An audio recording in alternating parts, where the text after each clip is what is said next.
All right, welcome back, everyone.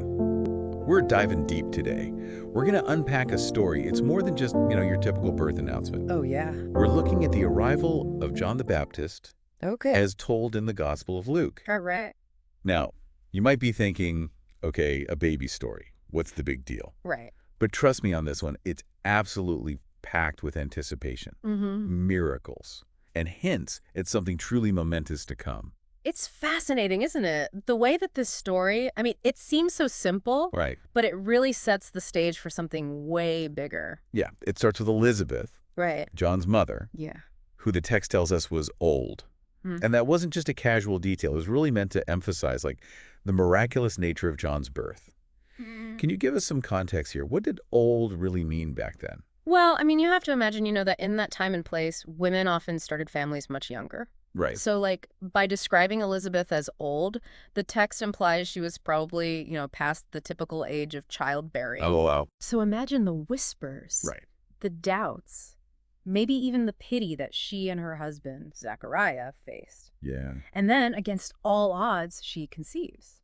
Wow. It would have been seen as a truly extraordinary event, like a sign of, divine favor. So already we have this element of the unexpected, the miraculous. Totally. And then the text emphasizes the incredible joy that ripples through the entire community when John is born. Everyone's celebrating.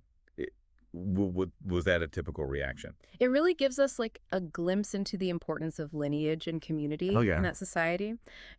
Children, especially sons, were seen as blessings, ensuring the continuation of the family name and heritage. Right, right. So John's arrival after Elizabeth's presumed infertility, it would have been a cause for immense celebration and hope, not just for the family, but for the entire community. So it wasn't just a personal celebration, it was a communal one. Absolutely. This brings us to the naming controversy, Okay. which always strikes me as so interesting. Yeah. The family wants to name the baby Zechariah after his father, which seems like, the natural thing to do. Right.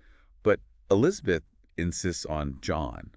And this seemingly small detail, it hints at something deeper, doesn't it? Absolutely. You see, naming conventions back then weren't just about picking a nice-sounding name. Right. Names were deeply connected to lineage and identity. Interesting. Choosing a different name, it could be seen as rejecting family heritage, even inviting misfortune.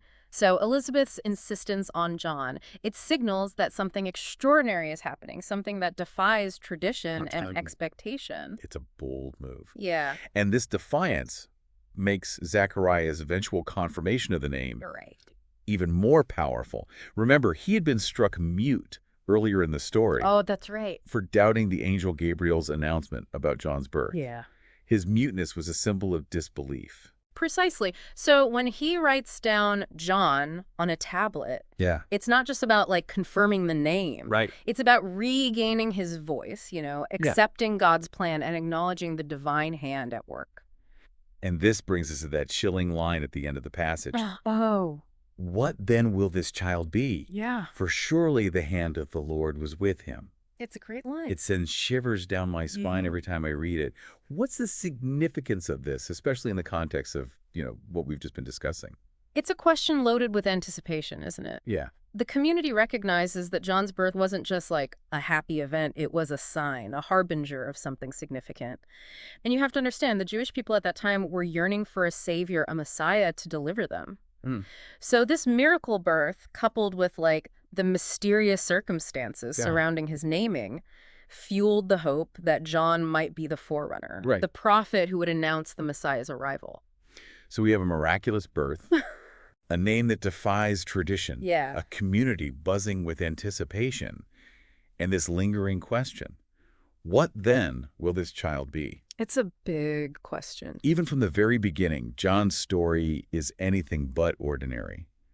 It makes you want to delve deeper, doesn't it? It certainly does. The Gospel of Luke doesn't explicitly tell us what John grew up to be, but it plants the seeds of his destiny. All these unusual events, these whispers of something extraordinary, they set the stage for the pivotal role John would play. It's an invitation to explore further, uncover the answers for yourself. Who was John the Baptist? And how did he fulfill the destiny hinted at in his birth story?